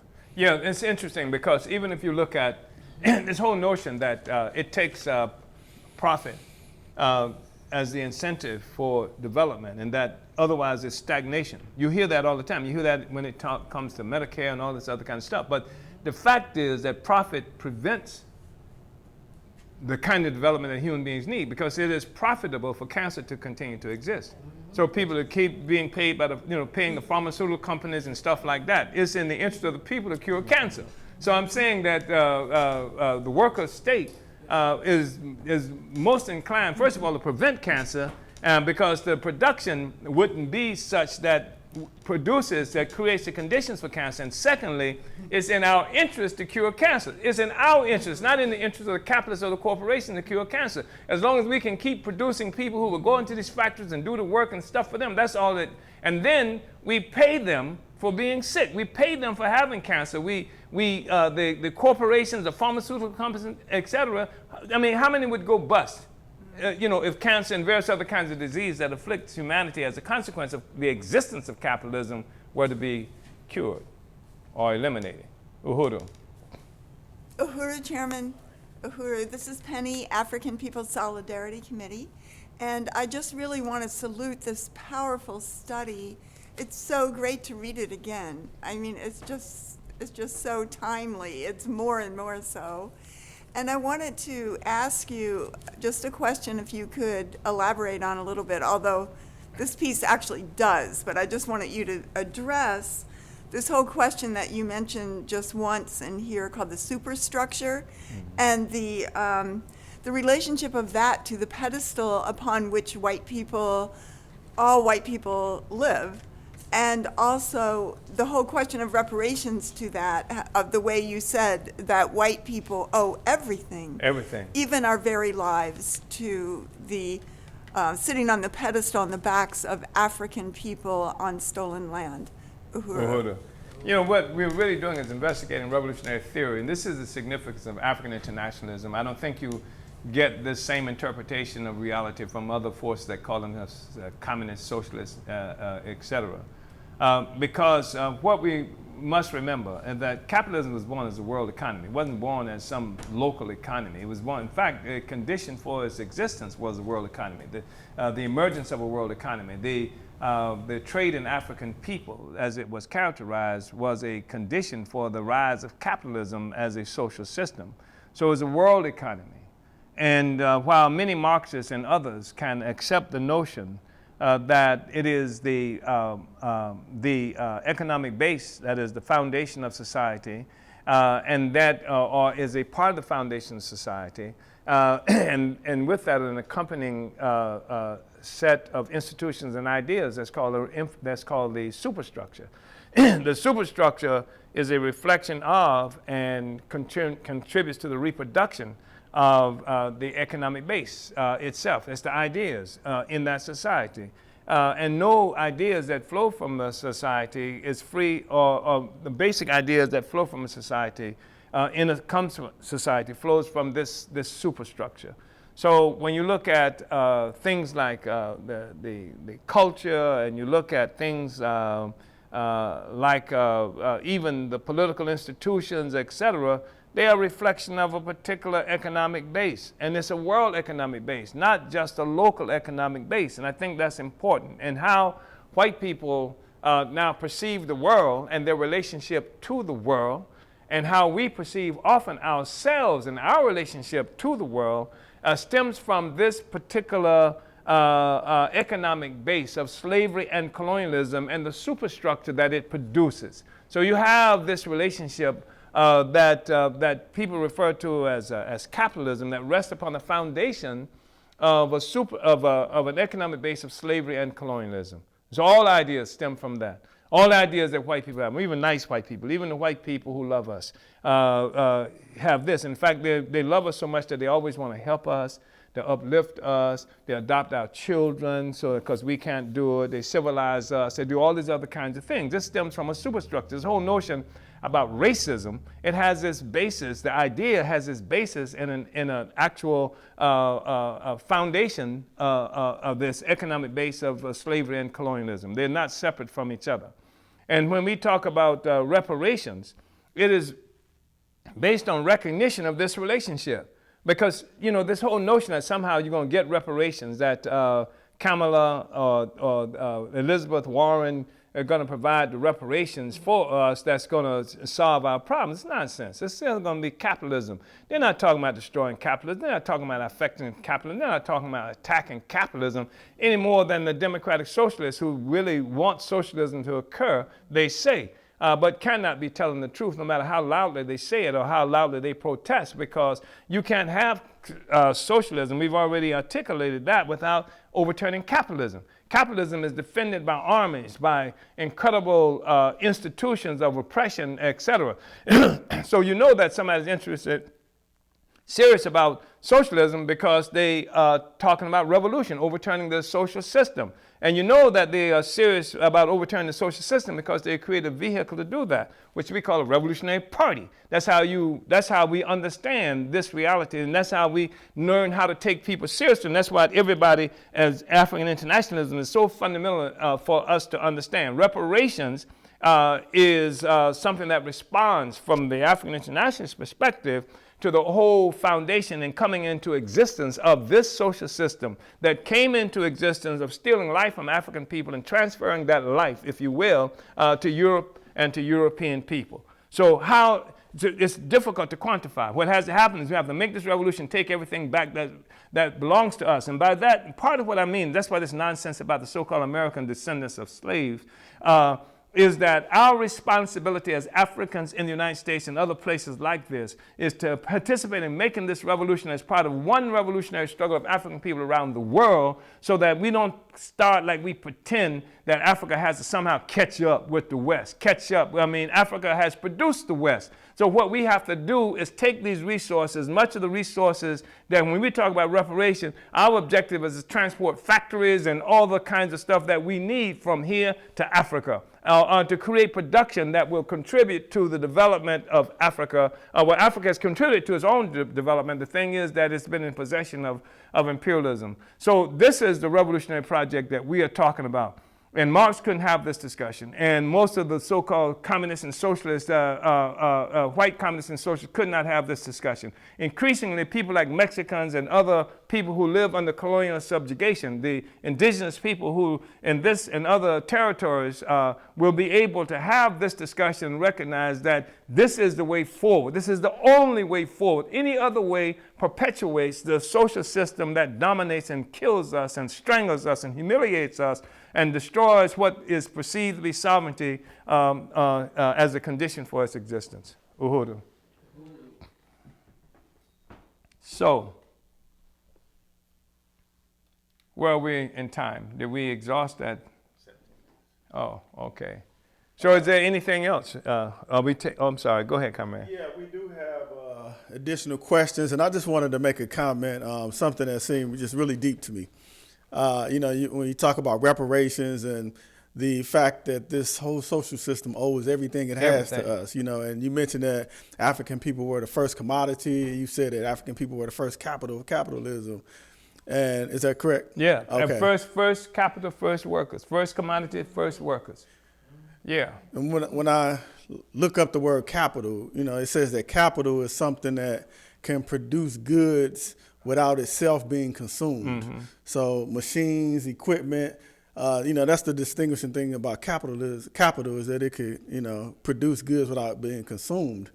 And, there was this book, a couple of books apparently at least written about how modern day accounting developed through this process of slavery. So like you would depreciate assets over time and write them off.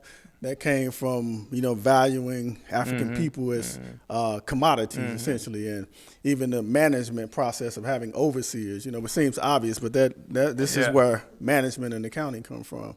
So I just thought that was profound. Even the contemporary understanding of labor and work. I mean, if you remember how Marx and the Marxists glorified labor, all the communists, and they glorify labor. But when they're glorifying labor, they're glorifying the consequences of the theft of value from African people that produced the working class. It's certainly glorified when you compare to the servitude, to the feudalism that they lived under. Of course, there's the additional factor that the value that's created for capitalism, through expropriating value from what we call workers. But when we say labor, and we look at the fact that it's African labor that produced the laborer, the working class. It's African labor, it's enslavement that created the working class itself. And so, we have an entirely different appreciation for what labor means. And labor for Africans has been so humiliating, so brutal, so horrible, that nobody wants to be identified as workers. I mean, you see people like Bernie Sanders and some others reintroducing the term working class, but you see everybody talking about the middle class, because we assume the working class is too closely associated with the value stolen from enslaved African people. And the African people ourselves are doing everything we can not to be part of the working class, to be something else, to get the hell out of this working class thing, because working class for us means the lash. It means the whip, that's being, used against us, and the humiliation that we've had to experience as workers. It's an entirely different reality. And what African internationalism does is it gets to the core of the question, and we're not going to treat everything as equal. When white people say work, they mean one thing. When we say work, we mean something entirely different than what white people mean. And even the language that we use, even when we speak in the same colonial language, we have different significance. There's a comrade in England who jokingly says that we are divided by a common language.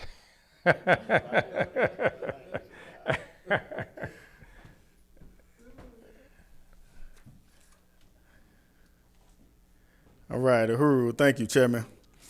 We have a question from Dexter in Boston who says, Uhuru Chairman, we got another one came in. Uhuru Chairman, I just want to deeply appreciate this political education. Regarding African children, what do they stand to gain from being enrolled in quote unquote traditional African cultural nationalist schools as opposed to the standard colonial education system? Well, I'm not going to suggest that there can be no value there. There can be some value. The whole redemption of reclaiming our identity. The problem is that most of the African petty bourgeoisie with these institutions that they create understand African culture and things like that in a very stagnant way. And from a class perspective, the petty bourgeoisie, otherwise they'd be part of a revolutionary project. I mean, we had revolutionary schools. I mean, the Black Panther Party at one time, extolled that. And even the schools that were developed, the Student Nonviolent Coordinating Committee in Mississippi and things like that, were teaching people how, to educating people, but educating people to liberate ourselves. Even this guy, Pablo Freire, I think his name was, from Brazil, the pedagogy of the oppressed, who tried to initiate a pedagogy that would contribute to liberation, schools and studies and education that contribute to liberation, that people come into appreciation who they are, not only in some ancient way, not only in some stagnant way, but as the dynamics, because it's the enslavement of African people that has resulted in the emergence of this system. And people need to understand that and understand how to move forward. And our children need to be taught that too. I appreciate the old Black Panther Party schools. I mean, where the children would go to school and they would learn about who Huey P. Newton was and who revolutionary forces were, not just some dead person that, that in some lifeless fashion. And education should be something that is designed to change the condition of existence for African people. Some education in the abstract, some education that's supposed to be equal for everybody, the slave and the slave master, it doesn't work. So it doesn't work even if it has a black skin, even if the person teaching has a dashiki or something to that effect. It has to be revolutionary education, and that's something the revolutionary forces have to do. Uhuru. Yeah. Uhuru. Okay. So we have a question from Kenya, Angelia Waller, who says, Uhuru Chairman, thank you for the analysis. I'm sorry if you've already said it, but can you expound on why reparations has come to the forefront and why it is such a popular discussion now? Uhuru. That's my daughter. Pretending to be somebody else. That's a really important question, though, because everybody's talking about reparations today, as you know. We've been struggling with this question now from the point when we were declared part of a lunatic fringe because we dared to raise the question of reparations. And like I said, we were not the first to raise that question, but we were the first to give it a mass character and build actual mass organizations to take reparations out. We created institutions to make that happen. We created organization, the African Solidarity Committee, at least since 1965, has actually been engaged in getting reparations. So it's not just an idea to us, it's something that we're actually involved in capturing, and we're going to capture more because some of these corporations and other things, before it's over, going to give up some reparations, hoping to be able to save their skins as a consequence, because a lot of people go into trial after the revolution. At least they go into trial. That's the minimum that's going to happen to them. Yes. Be on notice, Warren, that after this revolution that, you got a lot to answer for, you and all the other people who serve you. But the thing is that what is happening is that it's an attempt to function as a kind of a steam relief valve on this cauldron, this boiling resistance that's emerging among the people, that's challenging the status quo, that's created a crisis of imperialism itself. So that among the things that's occurring is that there are different efforts throughout the world. The Brexit movement, the Catalonia movement in Spain, where there's a split there, where people and the Trump existence movement in this country as a part of the bourgeoisie, where that's allowing, that's creating a situation where groups of white people are pulling back their fangs, trying to fight for their existence. And so you got this group of the capitalists, this group surrounding Trump the capitalist in this so-called democratic process, these white people. And now it makes it difficult for another sector of capital to contend with them, to put forth their own programs and agenda. And they have to rely, because Trump has captured the white base. And we see this happening throughout the world. I'm saying Trump, but Europe, the European Parliament just unanimously passed some kind of legislation that will give reparations to African people who in Europe, not in Africa, but in Europe up to this point, right?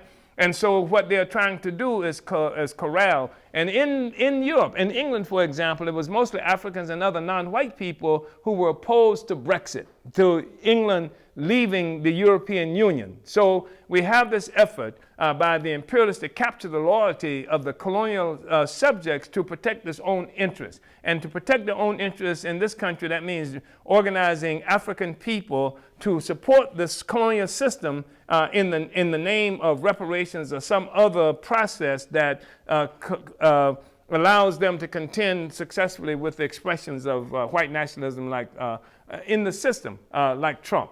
Neither Trump nor Bernie Sanders nor any of the others will make revolution happen. And Bernie Sanders, of course, is talking about the working class, about socialism, and you got other people now talking about socialism, reparations, because the system has revealed itself, capitalism, as this raw, naked kind of thing that does not allow people to have a decent life, and then reparations is the issue, it's the hook that's being used to capture all these African people and continue our loyalty to a social system because finally it's going to pay us. That's what it is. It's a crisis of imperialism.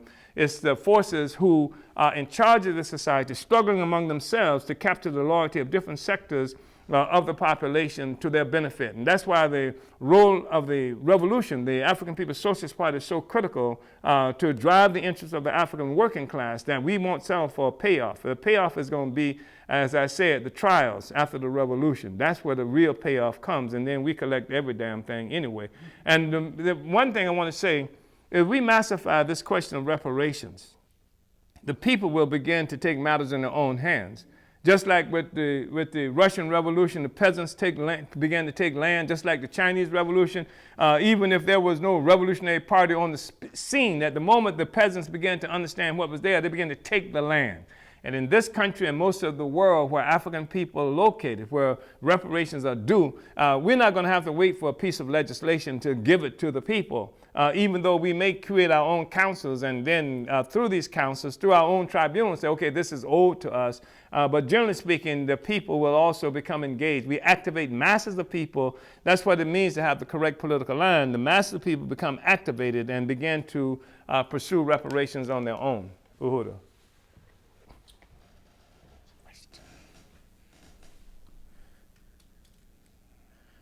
All right.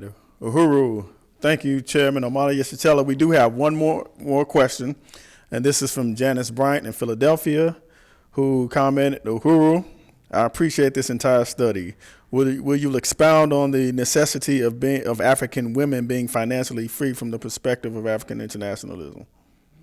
Well, the fact is that that society requires the emancipation of all the laboring people. First of all, that's a reality. I mean, somebody's tried to make that point before, because the unpaid labor of African women is hidden in bourgeois capitalist society and societies often that come after that, because women don't get paid for the labor. Even those women who are supposed to be staying at home and taking care of the children are working, and what their work had to do was participating in reproduction of the labor process itself. African women's actual womb function as part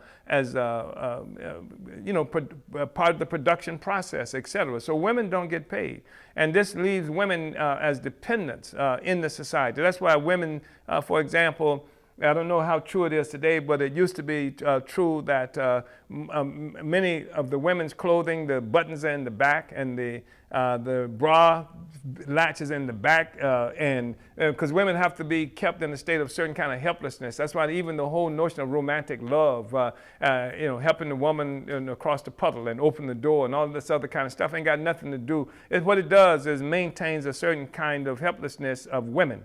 And so women need, like all of the rest of us, need to be liberated, and society needs to be liberated, because as quiet as it's kept, you can't have a genuine society that serves the human condition with half of the society living under oppression. And so the society has to be liberated from this condition that has been imposed on us by Europe and by capitalism. And I put it like that, Europe and capitalism, because much of this seemed to precede capitalism as it relates to Europe and the oppression of women, the oppressive state of women. So what we're saying is that to have genuine freedom, we have to live in a society where women are not crippled by an inability to survive unless they have a relationship with a man. That's all I'm saying. And I'm not saying that there can be some kind of existence that we just pump money into some women's group, et cetera. The society itself has to be structured in a fashion where women don't have to be reliant on men for their survival. And people can come into good relationships and good through this process. We have decent quality relationships because it's not, I can live. If I walk away, I can live. And that wouldn't even change the form of the family. Where people come into relationship not because they're trapped, not because they're property and stuff like that, which is another manifestation of the whole capitalist system, because women are property, children are property, and things like that. And that needs to be opened up. And so when you have social production, the whole relationships in society is also changed. When you rid parasitism as a factor in this, then the whole nature of society itself changes. So, but to the point of your question is that we have to have a different kind of society so that women can be free to make choices. And for that to occur, society has to be structured in a fashion that women are not reliant on men, but that there's a social relationship that we have with each other, and that's going to be the dominant thing. Like I said, sometimes people don't even know if they love each other or not. You know, they love security. They love not having to, you know, be concerned how they're going to survive, how their children are going to survive. If you got open and free child care and all these other things, it just can change all kinds of relationships. People can have honest relationships finally, and not based again on being trapped and enslaved by capital, you know, which can be invisible, but it's there all the time, making sure that we act a certain way, disciplining us all the time. Uhuru, I think we must be out of time. Yes. Yeah.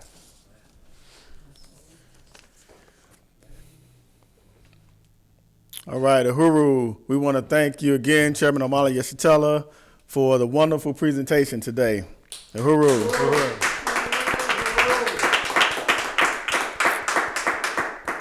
So now we want to move to announcements, and because of the time, we want you to know that if your question wasn't answered, one of our moderators will correspond with you and make sure that the chairman sees your question. This study was brought to you by the Department of Agitation and Propaganda, winning the war of ideas. For your worldwide revolutionary news and analysis, visit theburningspear.com. For revolutionary radio, dynamic shows, and music by Africans all around the world, tune into Black Power 96 FM, broadcasting out of St. Petersburg, Florida, and accessible via the Black Power 96 app for Apple and Android, or online at blackpower96.org. Did you unite with anything you heard today and want to learn more about how you can get involved with the African People's Socialist Party? Visit apspuhuru.org. That's apspuhuru.org for information regarding how you can apply. Join the Freedom Mass Choir and Band. The Freedom Mass Choir and Band is an all-African community of singers and instrumentalists that sing songs of resistance and revolution. Members are located throughout the United States and attend weekly rehearsals, both in person and via live stream and video. Sign up by emailing blackpowerchoir@gmail.com or call 727-537-6736, 727-537-6736. Order your copy of Chairman Omali Yeshitela's latest book, Vanguard, The Advanced Detachment of the African Revolution, the political report to the 7th Congress at burningspearmarketplace.com. Book Chairman Omali Yeshitela for the Vanguard 2019 International Speaking Tour by contacting info@omaliyeshitela.org, info@omaliyeshitela.org, or call 727-914-3621. We've got two events on April 27th. The first is the annual Uhuru Health Festival in Philadelphia from 9 a.m. to 5 p.m., featuring for the first time our keynote speaker, Chairman Omali Yeshitela. The festival will take place at Clark Park with special guest Deputy Chair Onazine Yeshitela. The second event on this day is happening in Chicago, themed What Does Black Power Look Like? A viewing rally of the Black People's Grand Jury from 3 to 4 p.m. at the Thurgood Marshall Branch Chicago Public Library in response to the police murder of Laquan McDonald. On April 29th, the Vanguard Book Tour will be at Uncle Bobby's Coffee and Books for a book reading and signing with Chairman Omali Yeshitela. To get your copy of Vanguard signed, come on down to 5445 Germantown Avenue, Philadelphia at 7 p.m. Start now to attend African Liberation Day, a tradition of the African People's Socialist Party, May 25th through 26th in Washington, D.C. The theme is Take Africa for Africans, at home and abroad, death to imperialist white power, and will include a march as well as presentations from Chairman Omali Yeshitela and ASI Secretary General Luwezi Kinshasa, that is African Socialist International. For registration, lodging, and transportation information, visit alduhuru.org. That's alduhuru.org. And sign up for the Marcus Garvey Legacy Cruise. The Marcus Garvey Legacy Cruise is the annual fundraiser held to support the work of the African Socialist International. The African Socialist International is an organization made up of African people located virtually on every continent, dedicated to overturning the conditions faced by African people worldwide. This year's cruise will be taking place from December 14th through 19th, 2019, and will be sailing on the Carnival Sunrise from Fort Lauderdale, Florida, staying overnight in Havana, Cuba, and visiting Nassau, Bahamas. Registration is now open and deposits can be by calling the travel agent Linda Stern at 732-972-4171. If you want to further your support for the ASI and the Marcus Garvey Legacy Cruise, make a donation by visiting uhurulegacycruise.org, uhurulegacycruise.org. And thank you for tuning in. Make sure you like and subscribe to the Burning Spear TV on YouTube to catch every episode of the Omali Taught Me Sunday Study. May I make one other announcement? Yes, Uhuru. Comrade Diop Olukbala, located in Philadelphia, who is the chair of the Black is Back Coalition for Social Justice, Peace, and Reparations, Black Community Control of Police Working Group, was arrested last month and held under $100,000 bond for illegal possession of a firearm during a protest after he had been attacked by security guards who had killed an African at this cell phone store in our community, which was the basis of the protest. And so we succeeded in getting the bond reduced to $2,500. Nevertheless, we are confronted with paying that bond and also Diop's housing and all this other stuff that has been affected by being in jail and not being able to work. Even his ability to drive, which was a means of income for delivering food and stuff like that. So we are calling on people, everybody who is here, in addition to getting to African Liberation Day, and that's going to be a crucial thing because the party is assuming the leadership of the struggle for African liberation around the world. We want you there, but we also want people to make contributions to the liberation, to freeing Diop. And restoring him to some extent to a situation to live once he's out. And so you can do that by going to blackisbackcoalition.org. That's the website, blackisbackcoalition.org. And go to donate and make a contribution and indicate Diop. Just write DIOP on it, and people will know that this is toward taking care of the bond, of the bail, and also taking care of Diop to try to repair a situation to some extent, at least equal to what it was before he went into jail. So I want to thank everybody, and hoping that you will study this, you will look at this study that we've just come through and read the entire political report. And we'll be back again with you next Sunday and get the information out to you about what the study is going to be dealing with. Uhuru. Thank you, comrades.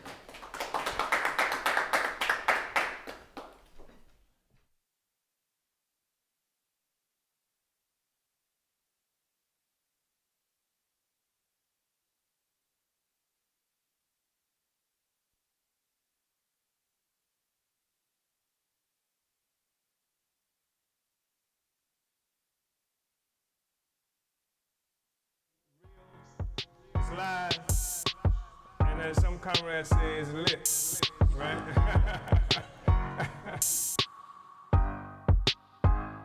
lit.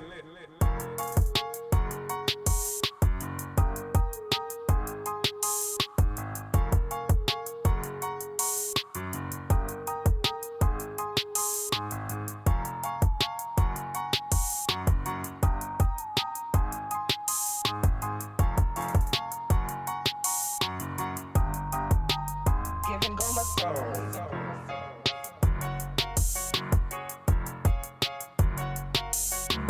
Real,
The revolution is lit.